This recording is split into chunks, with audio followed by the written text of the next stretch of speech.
Di sebuah desa kecil di pedalaman hutan, hiduplah seorang kakek bernama Pak Tono. Pak Tono adalah seorang petani yang hidup sederhana bersama istrinya. Mereka memiliki sebidang tanah yang mereka garap bersama untuk memenuhi kebutuhan hidup.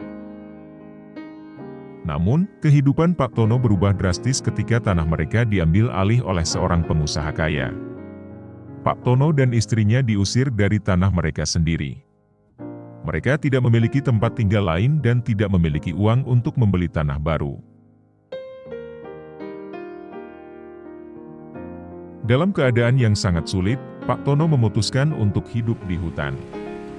Ia meninggalkan desa dan berjalan ke dalam hutan, tidak tahu apa yang akan terjadi di depannya.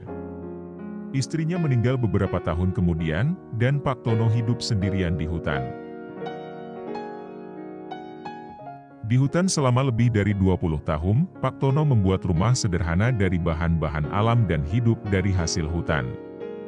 Ia berburu, mengumpulkan buah-buahan, dan membuat api untuk memasak makanannya. Meskipun hidup di hutan, Pak Tono tidak pernah kehilangan harapan.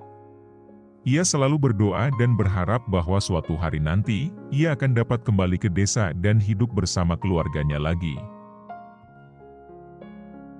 Suatu hari, ada seorang wartawan lokal menemukan Pak Tono di hutan. Wartawan tersebut sangat terkesan dengan kisah Pak Tono dan memutuskan untuk menulis artikel tentangnya.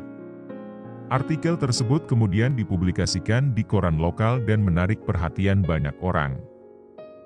Dan akhirnya banyak orang yang terinspirasi oleh kisah Pak Tono dan memutuskan untuk membantunya. Mereka mengumpulkan dana dan membelikan Pak Tono sebidang tanah baru. Pak Tono akhirnya dapat kembali ke desa dan hidup bersama keluarganya lagi.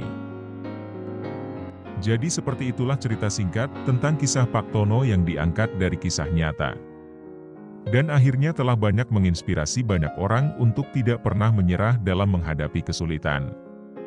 Ia juga menunjukkan bahwa dengan harapan dan doa, kita dapat mengatasi kesulitan dan mencapai kebahagiaan. Saya ucapkan terima kasih yang sudah sedikit meluangkan waktunya untuk menyimak video ini sampai selesai, dan semoga bermanfaat.